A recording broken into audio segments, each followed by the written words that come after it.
ఉన్నాను. మరి అంత మాత్రమే గాక మీ అందరికీ సమాధానము శాంతి అనుగ్రహింపబడును గాక. ప్రభువునందు దేవుని బిడ్డలారా, ఈరోజు మరి మీ పరిస్థితి ఎలాగ ఉంది? మరి కన్నీరే అన్నపానములుగా దుఃఖము వెలబూస్తున్నావా? కఠోరమైన దరిద్రత నిన్ను వేలుతూ ఉందా? రెక్కాడితే దొక్కాడనే పరిస్థితిలో నీవు ఉన్నావా? మరి ఎంతో ఉన్నతమైన చదువులు చదివినప్పటికీ జాబు దొరక్క నా పరిస్థితి ఏమిటి, నా స్థితి ఏమిటి, నా గీత ఏమిటి, మరి ఎందుకు నా జీవితము అనని నీవే కృంగిపోతూ ఉన్నావా? కృషించిపోతూ ఉన్నావా? నా అనేవారే నయవంచన ద్వారాగా మోసం చేయబడ్డావా? మోసపోయావా? నమ్మిన వారి చేత నయవంచన చేయబడ్డావా? అలాగైతే ఒక మాట, నీవు మనుషులను నమ్మి మోసపోయి ఉండవచ్చు, కానీ నీవు సృష్టికర్త మీద నీ మనసు నిలిపితే నీకు పూర్ణ శాంతి, అంత మాత్రమే గాక దీర్ఘాయువు, అంత మాత్రమే గాక నీ పేరు జీవగ్రంథమందు రాయబడుతుంది, అంత మాత్రమే గాక మోక్షానికి నువ్వు చేర్చబడతావు. మొదటిగా ప్రభువు అయిన యేసుక్రీస్తునందు విశ్వాసం ఉంచు, నీకు మనశ్శాంతి వస్తుంది. ఈ నా కౌంటర్ ఎవరికయ్యా అంటే కరుణాకర సుగుణ, రాధా మనోహర్ దాసు, బోకర లలిత కుమారు, ఇంకా కామెంట్లు పెడుతున్న వారందరికీ ఈ నా కౌంటర్. ఎందుకో తెలుసా? వీరు ఎలాంటి వారు అని చెప్పవచ్చు అంటే, వీరిలో పనిచేస్తున్నది ఏమిటి అని చెప్పవచ్చు అంటే, ఒక వచనాన్ని మీ దృష్టికి తీసుకొస్తాను. ఎఫెసీ పత్రిక 6వ అధ్యాయము 12వ వచనములో, మనము పోరాడున్నది ప్రధానులతోనూ కాదు, అధికారులతో కాదు, ప్రస్తుత అంధకార సంబంధమైన లోకనాథులతోనూ ఆకాశ మండలం మీద ఉన్న దురాత్మ సమూహంతోనూ మానవుడు పోరాడుతూ ఉన్నాడట. ఎవరండి?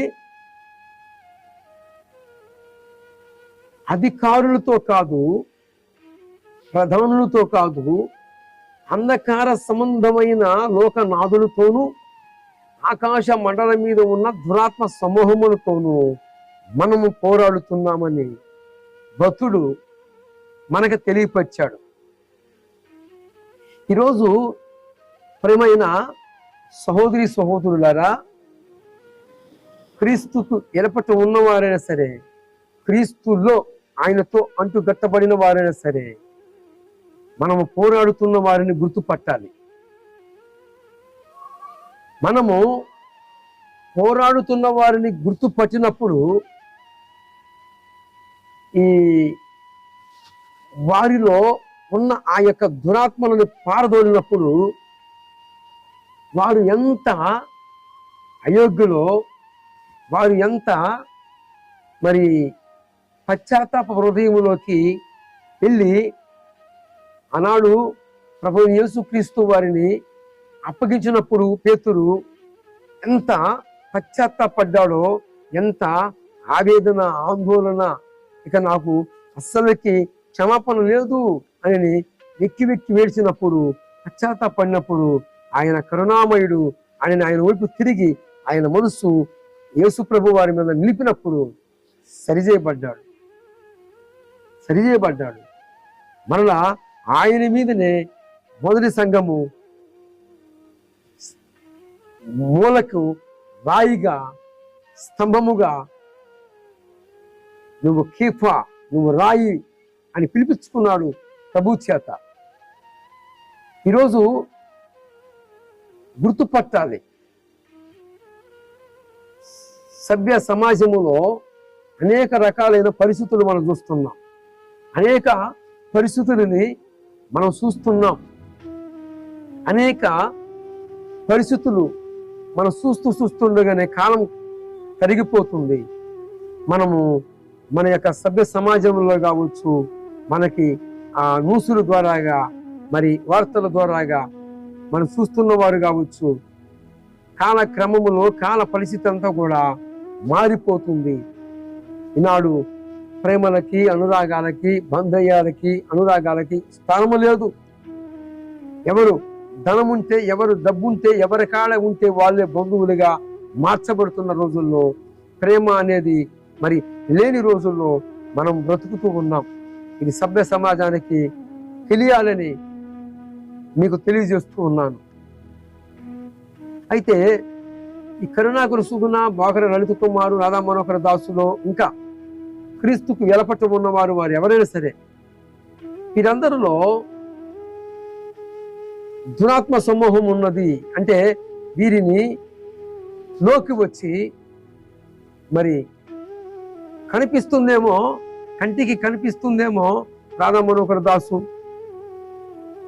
బోకర లలిత కుమారు, మరి ఇంకా కరుణాకర సుగుణ, ఇంకా ఆ వ్యక్తులందరూ కూడా కంటికి కనపడుతున్నారు. కానీ వారిలో ఉన్న వారిని గుర్తుపట్టి వారి కోసము ప్రార్థించినట్లయితే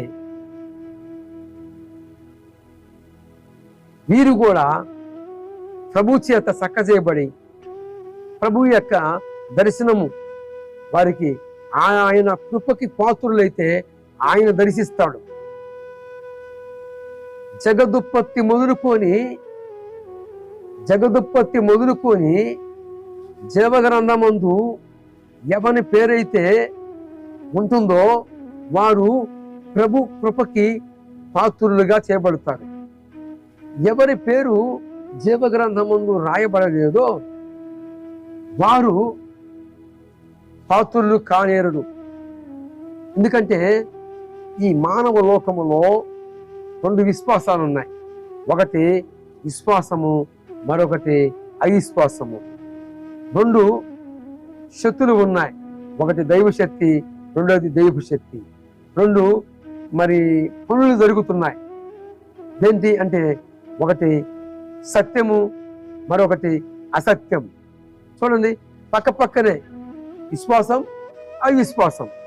మరలా దైవశక్తి, దైవ శక్తి, మరలా సత్యము, అసత్యం. చూడండి, ఆపోజిట్లోనే ఉన్నాయి. అయితే ఈ రెండు, సత్యము అసత్యం రెండు పరిపక్వం చెందాలి.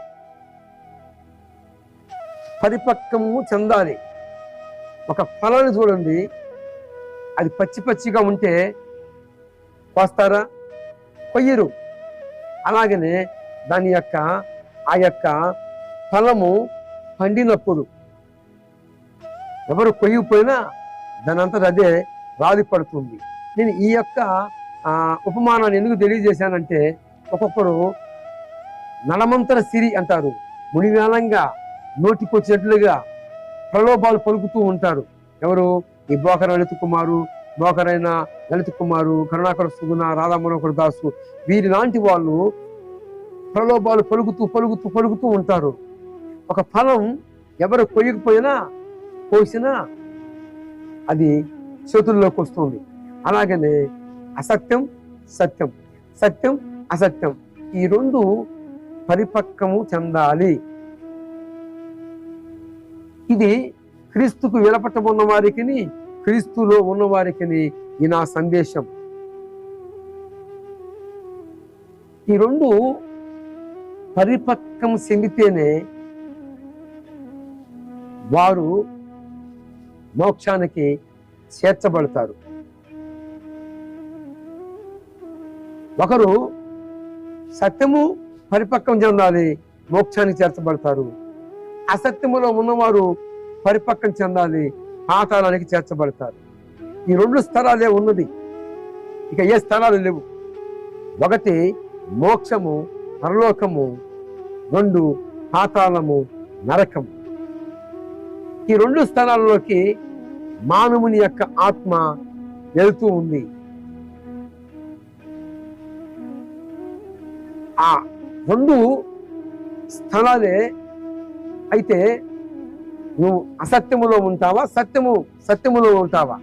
నువ్వు అసత్యం వైపు ఉంటావా, సత్యం వైపు ఉంటావా? సత్య అన్వేషకులందరూ కూడా సత్యములోనే ప్రశంపబడ్డారు. అసత్యములో ఉన్న వారందరూ కూడా పాతాళానికి సిద్ధమవుతూ ఉన్నారు. ఎందుకంటే నేను చెప్పలేదు, పరిశుద్ధ గ్రంథమైన బైబిల్ సాక్ష్యం ఇచ్చిందండి. దశలోనిక పత్రిక 2వ అధ్యాయం 11వ వచనము, ఇందు చేత సత్యమును నమ్మక దుర్నీతి యందు అభిలాష కలిగి ఉన్నావు గనుక మోసించే శక్తి దేవుని వద్ద నుండే మీకు పంపిణీ అవుతుంది. ఎందుకంటే మీరు పరిపక్వం చెందాలి. ఈ రెండు ఫలాలు పరిపక్వం చెందకుండా వారు ఆ ఫలాలని తినటానికి వీలు కానట్లుగా మానవ జాతిలో కూడా విశ్వాసము అవిశ్వాసం, సత్యము అసత్యం, ఈ పరిపక్వం చెందకుండా ఒకడు చనిపోవటం అసంభవము. కనుక ప్రియమైన నా భారతదేశ ప్రజలారా, ఆందోళన పడవద్దు, నిరాశకి చెందవద్దు. మీకు మీ యొక్క హృదయాలులోకి ప్రభువైన యేసుక్రీస్తు వారికి చోటిచ్చినట్లయితే, ఆయనని మీ హృదయములోకి ఆహ్వానించినట్లయితే, మీ హృదయాలలో ఎన్నడూ లేని అనుభూతి, మనశ్శాంతి మీరు చూస్తారు.